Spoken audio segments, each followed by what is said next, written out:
Hello, I'm Inaugurated and you're watching Break the Fake. They make them, we break them, and tell you all you need to know. Tonight we're diving into the wild world of social media, where snippets of the interview with Defector judge Tomasz Schmidt finally surfaced. According to Schmidt himself, he left Poland to seek asylum in Minsk, as it's still a democracy. Yes, you heard that right. Belarus is a democracy. Now, Schmidt has become a star for the Kremlin's propaganda outlets, rubbing elbows with none other than Vladimir Solovyov, the chief jester of Putin's court. But wait, it gets even more bizarre. Just recently, footage emerged online of yet another propaganda stunt, this time featuring a mouthpiece for the Minsk regime. In the video, we see the host presenting Schmidt with an orange and black St. George's ribbon, the Stalinist symbol worn on Soviet Union's Victory Day on the 9th of May. Then the propagandist quips, "In Poland, you'd probably get shot for wearing that." Wow, comedy gold right there. But let's not forget the grim reality behind the joke. That orange and black ribbon isn't just a fashion accessory. It's been worn by Putin's soldiers marching into Ukraine, leaving a trail of death and atrocity in their wake. The ribbon continues to serve as a stark reminder of the ongoing conflict and the suffering it brings. So, while the absurdity of it all might make for entertaining television, let's not lose sight of the deeper issues at play here. Behind the jokes and the propaganda lies a sobering truth, one that deserves our attention now more than ever. Stay informed, stay vigilant, and remember, sometimes the truth is stranger than fiction. Я не знаю, наверное, вас бы в Польше за это расстреляли, скорее всего. Я бы хотел вам подарить георгиевскую ленту. Большое спасибо. Орден Победы. Орден Зwycięstwa. Да, вот если разрешите, могу прикрепить. Да. Вот я не знаю. Давайте вот на лацкан. So kids, this is how treason looks like. And remember, in Poland, we don't execute people for wearing cringe symbols like this, but we do like to poke fun at them repeatedly. Now, Russians have a long history of concocting propaganda pretexts to attack other countries, particularly Poland. Back in the 18th century, they invaded Poland under the guise of defending the liberty of Poles, supposedly threatened by the progressive constitution of the 3rd of May. They even brought along their own band of patriots, conveniently paid off for the occasion. Similarly, in 1920, they arrived alongside a government of true Poles, with the infamous communist criminal Felix Dzierżyński at the helm. And then, in 1944, in the wake of the Red Army, came the quote-unquote democratic government, stacked with Poles who couldn't even speak Polish. And now, with Judge Schmidt in their crosshairs, it feels like déjà vu. Clearly, Putin is grooming him to serve as the cornerstone of a new quote-unquote Polish state. Meanwhile, as Schmidt flees to Belarus for the enlightened democracy of the Lukashenko regime, Minsk once again attempts to push illegal migrants across the Polish border. Belarusian efforts to destabilize the situation on its border with Poland have been going on for several years now, and what we're seeing now is the latest escalation. In the video you're about to see, migrants, or Belarusian border guards, are trying to set fire to a Polish border post.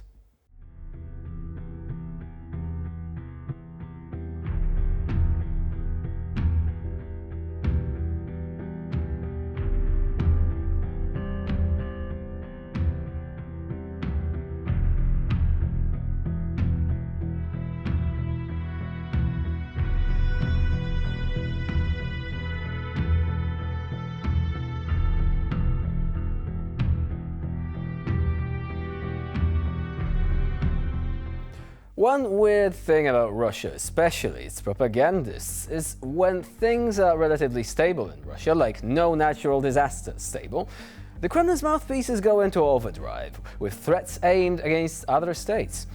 This time, our favorite clown, Vladimir Solovyov, has come out claiming he always felt that Finland wants to return to the Russian Empire. Let's take a look. Я всегда ощущал, что финны хотят обратно в Российскую империю. Вот у меня было это ощущение, что вот они как брошенки постоянно пытаются как-то обратить на себя внимание. Мечта Российской империи. Вот как-то в сердце финского рыбака так сильно, дын-дынц. Мы поможем финскому рыбаку, если он будет себя настолько безумно вести. Look, Vlad, there is no Russian Empire. It's gone. At least that's what we thought. Aren't you guys a federation now or something like that? But there he is, trying to spread their weird way of life, with a man playing king at the top and no wish to change the imperialist spirit of the whole enterprise. Russia is still a terrorist state, where most everyone wants to make the world tremble before the Russian state's power. The thing is, however, we've seen that power, and it is, well, lacking. There is little there, aside from threats, and often hollow ones of that. The Belarusian satrap, our peace-loving potato prince and self-styled president, has once again proved himself a lifelong enthusiast of the Soviet Union. He's begun celebrating Comrade Stalin's day of victory over the world early this week, and he leaned so hard into it that he started threatening Europe in the old Stalinist vein. Я не верю, что в Западной Европе, зажиревший, откормленный, кто-то захочет лезть в эти грязные вшивые окопы, чтобы воевать. Они же уже от этого отвыкли. Да и наша молодежь, вы знаете, этого не хочет. Это мы еще, родившиеся тогда, недалеко ушедшие от той великой победы, понимаем, чего стоило нашим родителям и нашим дедам все это. Но мы должны быть готовы ко всему. Поляки или еще кто-то, что они это сделают. Но чтобы они это не сделали, мы должны быть сильными. Об этом уже говорил. Сейчас уважают только силу. И какими бы мы ни были, как вы говорите, малыми, маленькими или большими, мы должны быть сильными. В последнее время, как никогда при нашей с вами жизни, мы никогда так не подходили близко к порогу ядерной войны. So there it is, Lukashenko making all these threats. I just wonder, what kind of military force does he think is going to achieve all this? Perhaps his little fluffy dog Umka, who was actually seen at the 9th of May parade in Moscow, might actually be the key to it. You know, maybe he's like the rabbit of Kabanog, really innocuous when you look at it, but he actually holds this deadly power. Anyway, Big Brother over in Moscow continues holding audiences for his supplicating brown-nosers looking to curry favor with the newly inaugurated Putin. And leading the procession is none other than Armenian Prime Minister Nikol Pashinyan. The same one who's been getting weapons from France and funds from the European Union to arm and train his special operations forces. The same one who's been promising to take a more reserved approach to Russia. Well, if this is reserved... Разумеется, есть вопросы, связанные не только с ростом товарооборота, есть вопросы, касающиеся безопасности в регионе. Сейчас вот в открытом режиме, что называется, говорить об этом в деталях не будем, но есть возможность на полях работы Евразес поговорить, конечно, обо всем комплексе наших отношений, в том числе коснуться и вопросов безопасности региональной.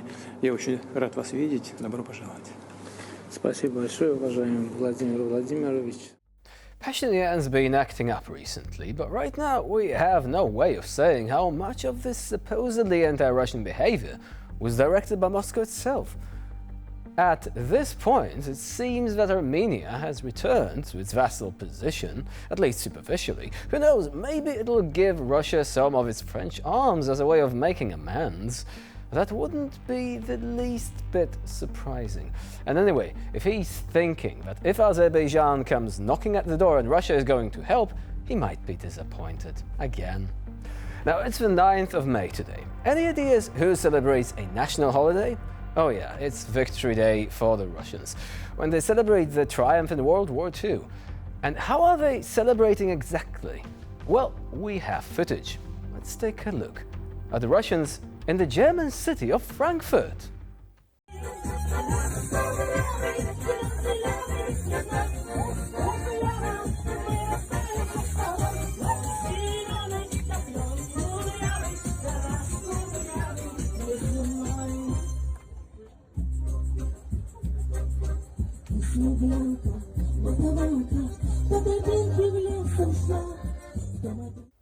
Now, this is all taking place as the same Russians are murdering civilians in Ukraine and sending missiles and drones at Ukrainian cities almost every night. Maybe someone in Germany still doesn't know, but Russia is a terrorist state which launched a full-scale invasion of neighboring Ukraine and is now killing its people and laying waste to its civilian infrastructure. We don't know who issued a permit for that event, but it seems that everyone is fine with it for some reason. Apparently, some people still can't wrap their heads around the idea that supporting Ukraine is not just humanitarian and military aid, it's also small things like this. Think about that next time. Why don't you do that? And so, with this we end this episode of Break the Fake. Please stay with us here on TVP World as we bring you more latest news and updates.